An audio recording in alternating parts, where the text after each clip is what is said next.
Media के मेरे दोस्त, मेरे नागरिक साथी, मेरे गुजराती साथी जन, मेरे मुसलमान साथी और हर जगह की औरतें, पिछले 17 सालों में मैंने अपने ज़मीर, अपने संविधान और अपनी न्यायपालिका पर भरोसा रखा है और आज सम्मानीय सर्वोच्च न्यायालय ने मुझे बताया है कि वो मेरे साथ खड़े हैं।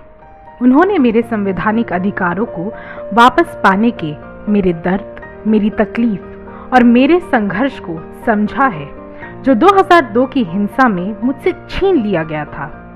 किसी भी नागरिक को राज्य के हाथों ऐसी तकलीफ नहीं झेलनी चाहिए जिसका फर्ज उसे सुरक्षा प्रदान करना है।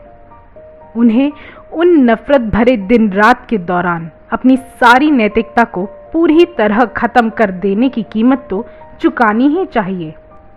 यह उनके लिए एक संदेश है जिसे इस फैसले में मैं सुन रही हूँ। यह अच्छा है और बिल्कुल सही है। एक पीड़िता के रूप में मैंने अपने सारे सपनों को मार दिया। एक दोष मुक्त और जीवित बचे हुए व्यक्ति के रूप में अब उनकी कोई सीमा नहीं और वे सपने अधिकतर मेरे और मेरे बच्चों के लिए हैं और दूसरों के लिए हैं। मैं इस पैसे का इस्तेमाल अपने बच्चों को तालीम देने और एक स्थिर जिंदगी देने के लिए करूंगी। मेरी बेटी जो वकील बनना चाहती है, शायद एक दिन इसी न्यायालय के सामने दूसरों के लिए न्याय मांगने खड़ी होगी। ये मेरी दुआ है। मगर मैंने हमेशा कहा है कि मेरी जीत उन सब औरतों की तरफ से भी है जिन्होंने बहुत तकलीफें तो झेली हैं मगर कभी अदालत तक पहुंच नहीं पाई। मैं इस पैसे का एक हिस्सा सांप्रदायिक हिंसा की शिकार दूसरी औरतों के न्याय पाने के उनके संघर्ष में और उनके बच्चों की पढ़ाई में मदद करने के लिए खर्च करना चाहती हूँ। मैं यह अपनी सबसे बड़ी बेटी सालेहा के नाम पर करना चाहती हूँ। उसका शरीर 2002 में मेरे गुजरात में आए नफरत के सैलाब में बह गया था। याकूब और मैं उसको रीति अनुसार दफन करने के अपने फर्ज को नहीं निभा पाए। सालेहा की कोई कब्र नहीं जिस पर मैं जाकर रो पाऊँ। इस बात ने मुझे कितना कचोटा है उसे मैं लफ्ज़ों में बयां नहीं कर सकती, मगर उसकी रूह हमेशा मेरे साथ है। मुझे पता है वो आज भी कहीं है और दूसरों की मदद करने के जरिए वो दूसरे बच्चों की जिंदगी में जिंदा रहेगी।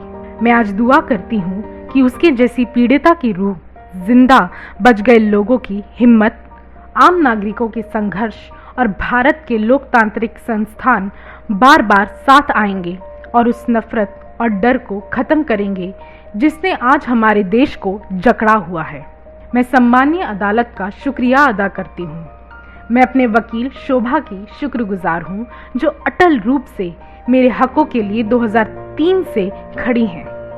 मैं बहुत शुक्रगुजार हूँ कि ऐसे अविश्वासी समय में उन्होंने मेरा विश्वास किया और मेरा साथ दिया। मेरे सफ़र का एक इतिहास है जो मैं कभी नहीं भूल सकती। इतने सालों पहले NHRC ने मेरा विश्वास किया। CBI ने सच्चाई और बिना भेदभाव के दोबारा मेरे मामले की जांच की। हरीश साल्वे पहले बड़े वकील थे जो मेरे साथ खड़े हुए। वो मेरे सफ़र का हिस्सा रहे हैं और मैं उनका शुक्रिया अदा करती हूँ कि उन्होंने यह पल लाने में मेरी मदद की। और आखिर में मेरे दोस्तों के लिए, उन्हें पता है वो कौन है, उस सब के लिए जो उन्होंने मेरे लिए किया है, ताकि मैं अपनी ज़िंदगी दोबारा बना सकूं और एक नागरिक, एक औरत के रूप में अपनी गरिमा दोबारा हासिल कर सकूं। आपको मेरे शुक्रिया की ज़रूरत नहीं है। याकूब, मुझे और हमारे बच्चों को आप मेरा परिवार हैं और अब मैं शांत हूँ।